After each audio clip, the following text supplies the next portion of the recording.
यह दुनिया के सबसे मुश्किल बैंकों में से एक है, जहां घुसना बहुत कठिन है। यहाँ की सुरक्षा बहुत सख्त है। अगर चोरी जैसी कोई भी संदिग्ध हरकत होती है तो तुरंत 15 गार्ड गोली चलाने के लिए तैयार हो जाते हैं। बैंक में हर जगह कैमरे लगे हैं, जिनमें मोशन सेंसर भी हैं। इसके अलावा बैंक के सामने ही स्पेन की सेना का मुख्यालय है, जहां 500 मरीन सैनिक हमेशा किसी भी हमले से निपटने के लिए तैयार रहते हैं। बैंक के सुरक्षा प्रमुख पहले राष्ट्रीय सुरक्षा एजेंसी में एंटी क्राइम और आतंकवाद के निदेशक रह चुके हैं। वह बहुत पेशेवर और सख्त व्यक्ति हैं। उन्हें जरा सी भी शक की बात तुरंत समझ में आ जाती है। इतना ही नहीं, बैंक का वॉल्ट, तिजोरी भी बहुत रहस्यमय है। उसकी बनावट और काम करने का तरीका आज तक बड़े बड़े चोरों और लुटेरों के लिए पहेली बना हुआ है। यह तिजोरी 19वीं सदी में बनाई गई थी। उस समय अखबारों ने इसे दुनिया की सबसे शानदार वास्तुकला की कृति बताया था। तिजोरी के अंदर बहुत ही दुर्लभ राष्ट्रीय खजाने भी छिपे हुए हैं, लेकिन ये सारी मुश्किलें भी चोरों के एक गिरोह को रोक नहीं पाई, क्योंकि उनके समूह में एक बहुत ही तेज दिमाग वाला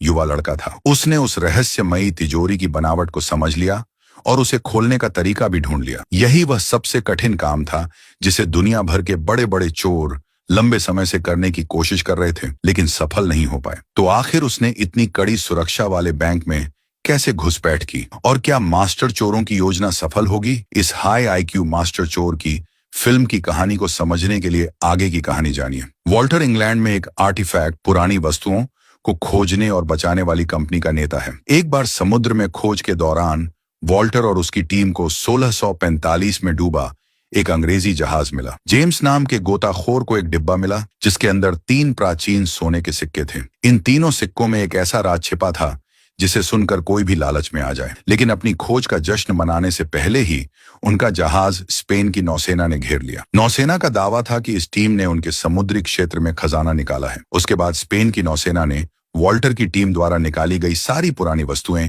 जब्त कर ली। उन कीमती प्राचीन सोने के सिक्कों वाला डिब्बा सरकार ने अपने कब्जे में ले लिया और दुनिया के सबसे सुरक्षित बैंक में रख दिया। वॉल्टर इस नुकसान को सहन नहीं कर पाया। उसकी टीम ने बहुत मेहनत से समुद्र की गहराई से वह खजाना निकाला था और नौसेना ने उसे छीन लिया। इसीलिए उसने बैंक में घुसकर उन 3 सिक्कों को वापस लाने की योजना बनाई। लेकिन उसकी बुद्धि के बावजूद बैंक में घुसना ही बहुत मुश्किल था, और उस मजबूत तिजोरी को खोलना तो और भी कठिन काम था। तभी उसे अपने देश में एक बहुत ही होशियार लड़के के बारे में पता चला, जो अपनी उम्र से कहीं ज्यादा बुद्धिमान था। उसका नाम टॉम था। वह अभी पढ़ाई कर रहा था, लेकिन कई बड़ी कंपनियों ने उसे बिना डिग्री के ही काम का ऑफर दिया था। उसे हर महीने कम से कम $4 लाख वेतन और कई सुविधाएं देने की बात कही गई थी। लेकिन समझदार लोग अक्सर अपनी अलग राह चुनते हैं। टॉम किसी पर निर्भर नहीं रहना चाहता था। उसके पिता ने उसे समझाया, किसी कंपनी में नौकरी कर लो ताकि तुम्हारा भविष्य सुरक्षित हो और हमें चिंता कम हो। लेकिन टॉम ने अभी कोई फैसला नहीं लिया। एक दिन वह अपने पिता के साथ बैठा था, तभी उसे एक अजीब संदेश मिला। उस व्यक्ति ने लिखा,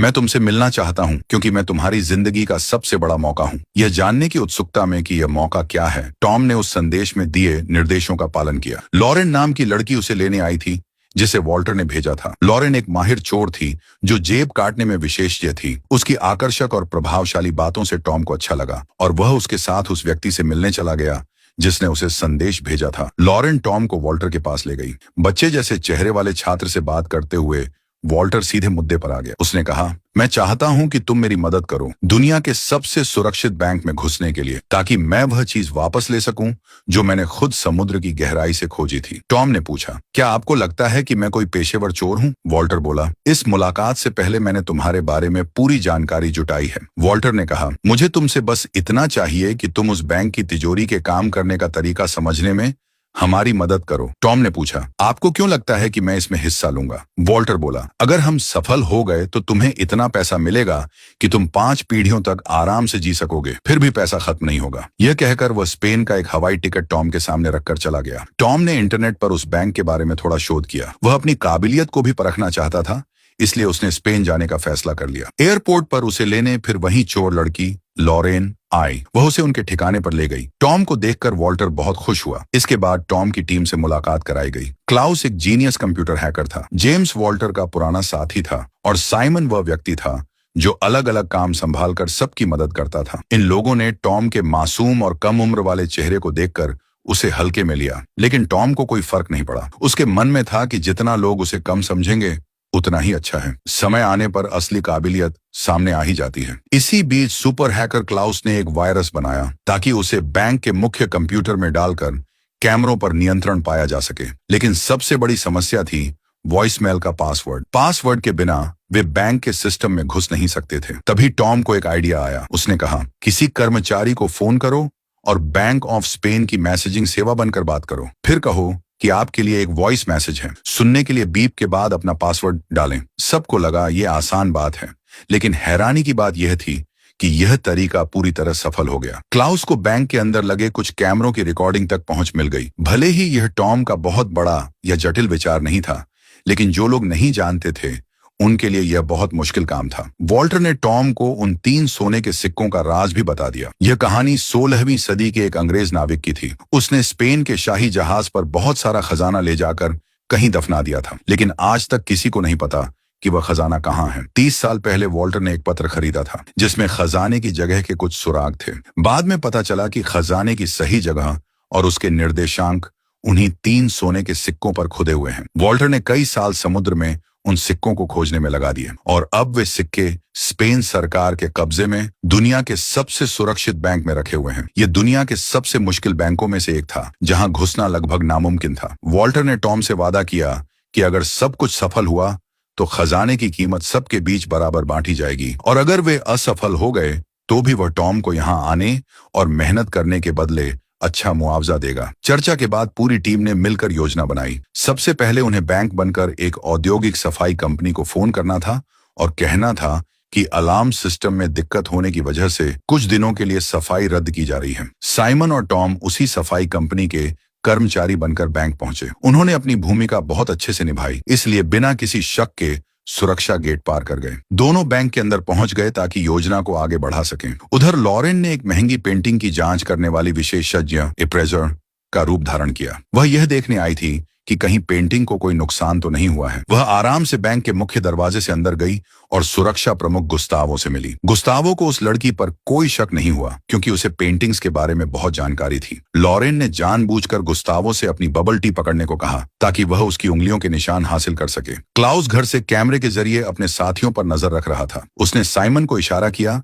कि वह चुपके से एक तकनीकी कमरे में जाए और अपने साथ लाया हुआ डिवाइस वहां के सिग्नल पोर्ट से जोड़ दे ताकि क्लाउस पूरे सुरक्षा सिस्टम तक पहुंच बना सके। उधर लॉरेन को एक सुरक्षा गार्ड बैंक के अध्यक्ष के ऑफिस में ले गया, जहां उसे कुछ दुर्लभ पेंटिंग्स की दोबारा जांच करनी थी। गार्ड के जाते ही उसने तुरंत अपना खास उपकरण निकाला और बहुत तेजी से पेंटिंग को स्कैन किया। घर पर बैठे क्लाउस ने कैमरे की फुटेज को धीमा कर दिया और उसे एडिट करके फिर से कैमरे की लाइव फीड में जोड़ दिया। इससे बैंक की सुरक्षा टीम को लगा कि लॉरेन अभी भी ध्यान से पेंटिंग देख रही है, लेकिन असल में वह तिजोरी की चाबी छिपी जगह को ढूंढ रही थी और एक खास 3D डिवाइस से उसकी कॉपी बना रही थी। जैसे ही उसने पहली चाबी की कॉपी पूरी की, तभी अचानक बैंक का अध्यक्ष कमरे में आ गया। खतरा बढ़ गया क्योंकि क्लाउस जो स्लो मोशन वीडियो चला रहा था, उसका समय खत्म होने वाला था। अगर सुरक्षा टीम को असली और बदली हुई तस्वीर में फर्क दिख जाता तो पूरी योजना नाकाम हो जाती, लेकिन लॉरेन ने तुरंत समझदारी से काम लिया। उस बूढ़े अध्यक्ष से कहा कि वह थोड़ा दूर खड़े हो जाएं ताकि वह तस्वीर ले सके। अध्यक्ष को कोई शक नहीं हुआ और उसने उसकी बात मान ली। इस तरह लॉरेन खतरे से बच गई। थोड़ी देर बाद अध्यक्ष बाहर चला गया और उसे अपना काम जारी रखने दिया। लॉरेन ने जल्दी से दूसरी चाबी भी स्कैन की जो एक दूसरी पेंटिंग के पीछे रखी थी। इसी समय टॉम का काम था एक मीटिंग रूम में जाकर ऊपर से तिजोरी की बनावट और ढांचे को स्कैन करना। टॉम मेज के नीचे घुस गया और स्कैनर चालू कर दिया, लेकिन बदकिस्मती से तभी कुछ लोग मीटिंग के लिए कमरे में आ गए। टॉम को सांस रोककर चुपचाप मेज के नीचे बैठना पड़ा। एक कर्मचारी के हाथ से कुछ कागज नीचे गिर गए। वह उन्हें उठाने के लिए झुकने ही वाला था कि अचानक अलार्म बज उठा। अलार्म सुनते ही कमरे में मौजूद सभी लोग बाहर भाग गए। टॉम की किस्मत अच्छी थी कि वह पकड़ा नहीं गया। असल में मशीन से निकली इलेक्ट्रिक तरंग ने अलार्म को चालू कर दिया था। सामने वाली सेना के मुख्यालय से गार्ड तुरंत घेराबंदी करने लगे और अपनी अपनी पोजीशन ले ली। सुरक्षा प्रमुख ने आदेश दिया कि बैंक से कोई भी बाहर नहीं जाएगा। उधर लॉरेन ने दूसरी चाबी की कॉपी तो बना ली थी, लेकिन उसे वापस तिजोरी में रखने का समय नहीं मिला। तभी अध्यक्ष दौड़ता हुआ आया और उसे अपने साथ बाहर चलने को कहा। पूरी टीम अब बहुत चिंतित थी।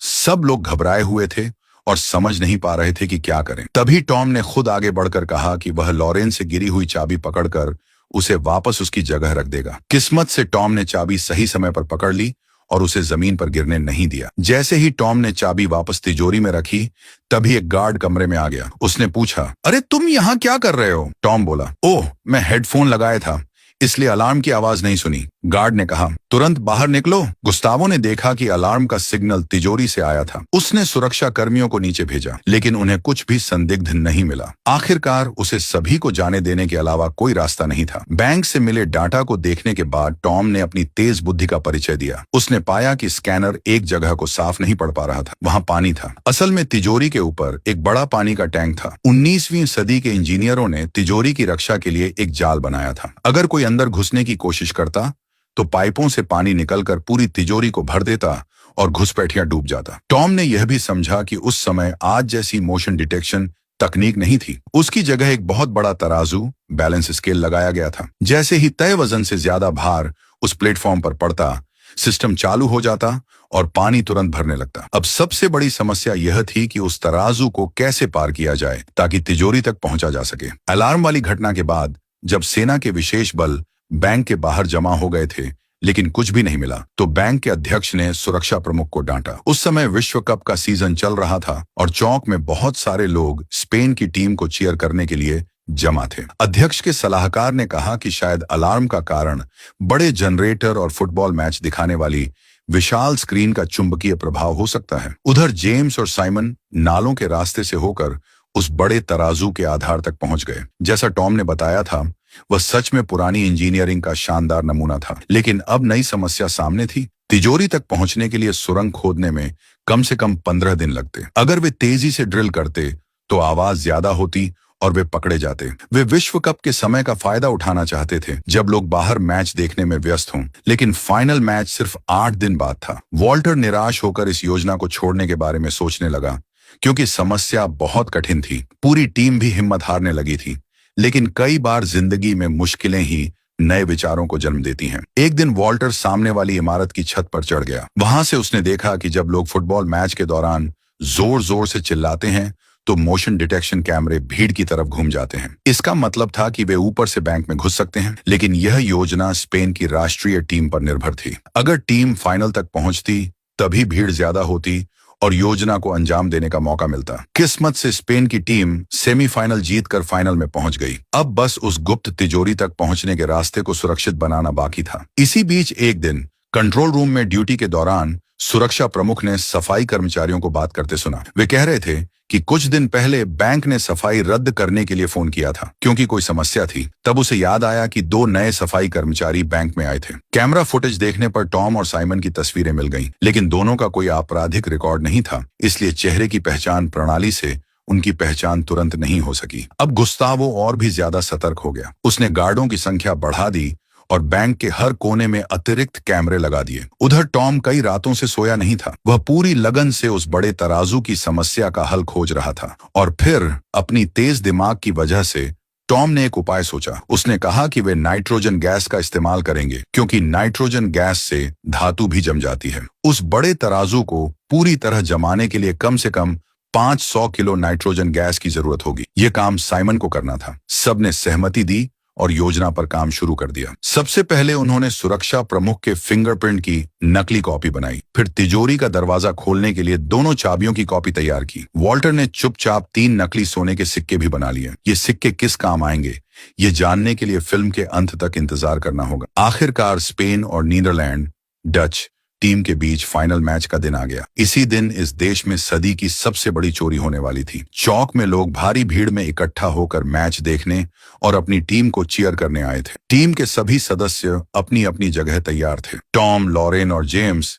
सामने वाली छत से रस्सियों के सहारे झूलकर बैंक की छत पर पहुंचे। फिर उन्होंने कट्टर से कांच काटा और रस्सियों के सहारे नीचे लॉबी में उतर गए। गार्डों की हर गतिविधि पर क्लाउस नजर रख रहा था और सही समय पर संकेत दे रहा था। उस जीनियस हैकर की मदद से वे तीनों बिना पकड़े गए आगे बढ़ते रहे। इसके बाद वे वेंटिलेशन डक्ट के रास्ते तिजोरी की ओर बढ़े। फाइनल मैच के दौरान गुस्तावो बहुत सतर्क था। उसे पहले से अंदेशा था कि चोर इस मौके का फायदा उठाएंगे। वह खुद कंट्रोल रूम से सब कुछ देख रहा था। वेंटिलेशन डक्ट से निकलने के बाद तीनों के सामने दो इमारतों के बीच एक बहुत बड़ा खाली स्थान था, जिसके बीच में गहरी खाई जैसी जगह थी। तीनों ने जल्दी से एक सीढ़ी जोड़ी ताकि दूसरी तरफ पहुंच सकें। जेम्स सबसे आखिर में चढ़ा। जब वह बीच में पहुंचा तो सीढ़ी फिसलने लगी। उसने पूरी ताकत से छलांग लगाने की कोशिश की। किस्मत से टॉम ने समय पर उसका हाथ पकड़ लिया और उसकी जान बच गई। उधर क्लाउस ने कोट चुरा लिया था, जिससे वे तिजोरी का पहला सुरक्षा दरवाजा खोल सके। इसके बाद एक और बहुत मजबूत दरवाजा था। अब गुस्तावो के नकली फिंगरप्रिंट और दोनों चाबियों का एक साथ इस्तेमाल करना था। तीनों लोगों के बिना यह दरवाजा नहीं खुल सकता था। फिंगरप्रिंट और चाबियां सही निकली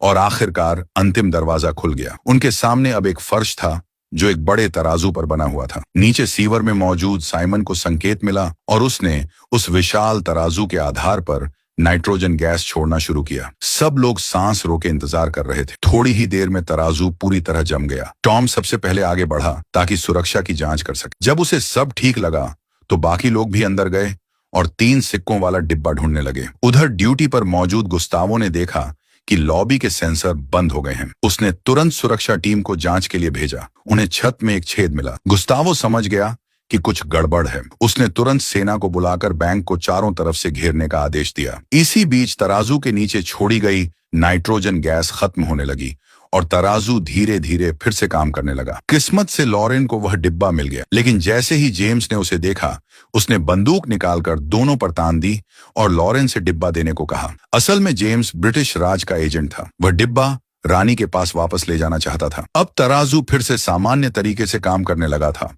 घबराकर लॉरेन ने डिब्बा जेम्स की ओर फेंक दिया और टॉम के साथ बाहर कूदने की कोशिश की, लेकिन तब तक देर हो चुकी थी। दरवाजा तेजी से बंद हो गया और तीनों तिजोरी के अंदर फंस गए। पाइपों से पानी निकलना शुरू हो गया और तिजोरी तेजी से भरने लगी। बाहर सेना भी मधुमक्खियों के झुंड की तरह तेजी से अंदर घुस आई। तिजोरी के अंदर पानी का स्तर बहुत जल्दी बढ़ रहा था। जेम्स को पहले से अंदाजा था, इसलिए वह कुछ उपकरण साथ लाया था। वह एक पेशेवर गोताखोर था, इसीलिए शांत रहते हुए पानी में नीचे गया और ड्रेनेज पाइप के रास्ते निकलने की कोशिश करने लगा। लॉरेन और टॉम बहुत डर गए थे क्योंकि पानी काफी ऊपर तक आ चुका था। अगर पानी का बहाव नहीं रुकता तो दोनों निश्चित ही डूब जाते। जीवन और मृत्यु के उस पल में टॉम के दिमाग में एक उपाय आया। वह था वजन। उसने तुरंत साइमन से कहा कि तराजू पर जितना हो सके उतना वजन बढ़ाओ। साइमन ने खाली नाइट्रोजन गैस के सभी सिलेंडर उठाकर तराजू पर रख दिए। वह खुद भी उस पर बैठ गया ताकि वजन और बढ़ सके। घर पर मौजूद बाकी साथी भी हाथ जोड़कर प्रार्थना कर रहे थे कि उनके दोस्त सुरक्षित बच जाएं। और फिर चमत्कार हुआ। पानी का बहाव धीरे धीरे रुकने लगा। आखिरी समय में टॉम और लॉरेन की जान बच गई। अब रास्ता तिजोरी तक खुल चुका था। गार्ड और गुस्तावो जल्दी से अंदर पहुंचे, लेकिन हैरानी की बात यह थी कि अंदर कोई नहीं था, सिर्फ खाली तिजोरी थी। बूढ़ा सुरक्षा प्रमुख समझ नहीं पाया कि वे कैसे भाग निकले। कुछ देर खोजने के बाद उसे पता चला कि चालाक चोर पानी की पाइप और छत के वेंटिलेशन रास्ते से भाग गए। किया का गुस्तावो को यकीन था कि वे ज्यादा दूर नहीं गए होंगे, इसीलिए उसने पूरी ताकत लगाकर उन्हें ढूंढने का आदेश दे दिया। टॉम और लॉरेन फिर से पुराने वेंटिलेशन रास्ते में घुसकर भागने लगे, लेकिन अब क्लाउस कैमरे से उनकी मदद नहीं कर पा रहा था क्योंकि सैनिकों ने सभी रास्तों को घेर लिया था। खिड़कियां बुलेट प्रूफ कांच की थीं, जिन्हें तोड़ना नामुमकिन था। तभी लॉरेन को अचानक तीसरी मंजिल पर एक भागने का रास्ता याद आया। उसने टॉम से कहा कि वह उसके पीछे आए। गार्ड अब भी उनके पीछे लगे हुए थे। दोनों जल्दी से बैंक के अध्यक्ष के ऑफिस में घुस गए। गुस्तावो को लगा कि अब वे जाल में फंस गए हैं, इसलिए वह शांत और खुश था। लेकिन जब सुरक्षा टीम दरवाजा तोड़कर अंदर गई तो वहां कोई भी नहीं था। असल में जब लॉरेन पहले पेंटिंग देखने आई थी, तब उसने देखा था कि अध्यक्ष अक्सर वहां सिगरेट पीता है और एक खिड़की खुली छोड़ देता है। उसी रास्ते से दोनों बाहर निकल गए। गुस्तावो ने नीचे देखा और गुस्से से भर गया क्योंकि उसे टॉम और लॉरेन भीड़ में गायब होते दिखाई दिए। वह गुस्से में बंदूक निकालकर उन पर गोली चलाना चाहता था, लेकिन उसके एक साथी ने उसे रोक लिया। उसने कहा, क्या आप पागल हो गए हैं? नीचे कितने लोग हैं आपको पता है? फिर उसने सैनिकों को आदेश दिया कि काले कपड़े पहने उन दोनों चोरों को भीड़ में ढूंढो। लेकिन टॉम और लॉरेन पहले से तैयार थे। उन्होंने तुरंत अपने ऊपर के काले कपड़े उतार दिए और आम समर्थकों की तरह दिखने लगे। दोनों ने भीड़ में एक प्रेमी जोड़े की तरह गले मिलकर और किस करके अभिनय किया। सैनिक उन्हें पहचान नहीं पाए और आखिरकार हार मान ली। बाद में वॉल्टर मार्गरेट से मिलने गया। यह महिला और जेम्स दोनों इंग्लैंड की खुफिया एजेंसी के एजेंट थे। वॉल्टर उन 3 सिक्कों के बंटवारे पर बात करना चाहता था, लेकिन मार्गरेट ने साफ मना कर दिया। जेम्स तीनों सिक्के अपने देश ले गया और एक प्रोफेसर से उन पर लिखे खजाने के निर्देशांक पता करने को कहा, लेकिन उसे यह नहीं पता था कि वॉल्टर को उस पर पहले से शक था। इसलिए उसने लॉरेन से असली तीनों सिक्के बदलकर नकली रखवा दिए थे। इन नकली सिक्कों पर सही निर्देशांक नहीं थे। यह जानकर जेम्स और मार्गरेट बहुत गुस्सा हुए। उधर फ्रांस के पश्चिम में एक द्वीप पर वॉल्टर की टीम छुट्टियां मना रही थी। टॉम ने हवाई जहाज उड़ाने का लाइसेंस भी ले लिया था। चालाक लॉरेन ने असली तीनों सिक्के निकाले और उन पर दिए गए निर्देशांक डालकर खजाने की जगह खोजी। वे सब हैरान रह गए क्योंकि खजाना इंग्लैंड के एक बैंक में था। यह बैंक भी बेहद आधुनिक और सबसे उन्नत सुरक्षा व्यवस्था वाला था। अब चारों के सामने एक और बड़ी चुनौती थी। उनका लक्ष्य था उस कीमती खजाने को सफलतापूर्वक हासिल करना और आपस में बांटना। आगे की कहानी में देखेंगे कि इस नए बैंक को निशाना बनाते समय टॉम कौन सी नई योजना बनाता है। अगर आपको यह फिल्म की कहानी पसंद आई हो तो लाइक और सब्सक्राइब करना न भूलें ताकि आप और भी शानदार फिल्मों की कहानी देख सकें।